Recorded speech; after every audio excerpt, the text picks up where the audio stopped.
Masih membahas langkah-langkah apa sih yang harus dilakukan khususnya di saat krisis, di mana banyak ketidakpastian, di mana banyak kekhawatiran. Ada 3 langkahnya, ada 3 tahapnya. 2 sudah dibahas di video sebelumnya.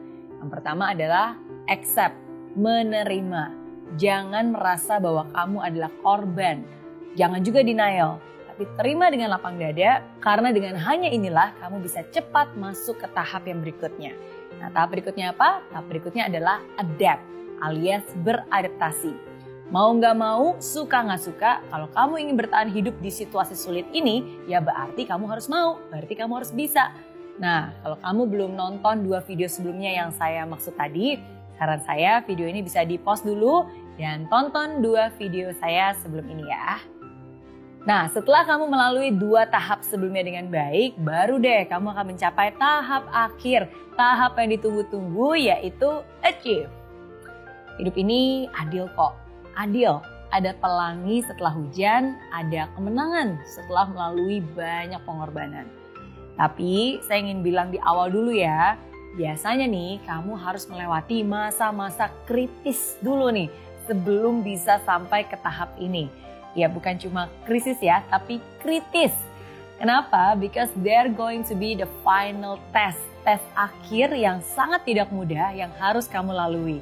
Nah inilah nih, tes akhir inilah yang nantinya benar-benar akan membedakan yang mana yang hanya ngomong doang, yang mana yang benar-benar melakukan. Yang mana yang tangguh, yang mana yang lemah. Yang mana yang terus mau maju dan berproses, dan yang mana yang gampang menyerah.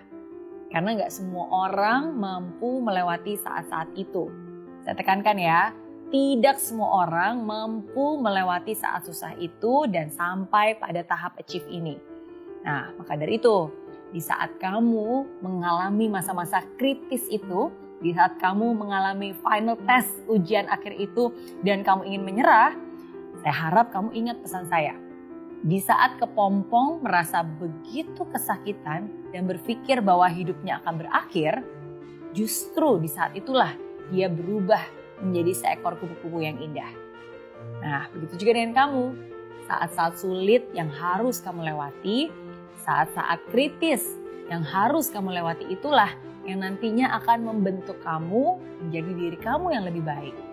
Lebih sukses, lebih tangguh, lebih kuat, lebih dari sebelumnya. Percaya deh, karena saya pun juga pernah mengalaminya. Semua krisis yang pernah saya alami pada akhirnya membawa saya ke hal yang lebih baik lagi. Today is hard, tomorrow will be worse, but the day after tomorrow will be sunshine. Itu kata Jack Ma.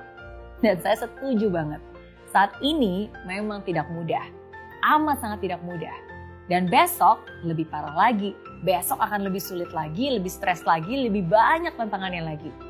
Nah, sayangnya nih, banyak orang menyerah di saat-saat itu.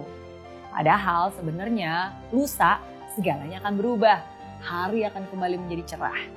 Hadiah yang terbaik sudah menunggu kamu, jadi jangan menyerah ya. So, itu dia tahap yang harus kamu lakukan. Accept, adapt, and achieve. Semoga bermanfaat. Ingat, tidak semua hari baik, tapi pasti ada yang baik setiap harinya. Life is good with Mary Riana.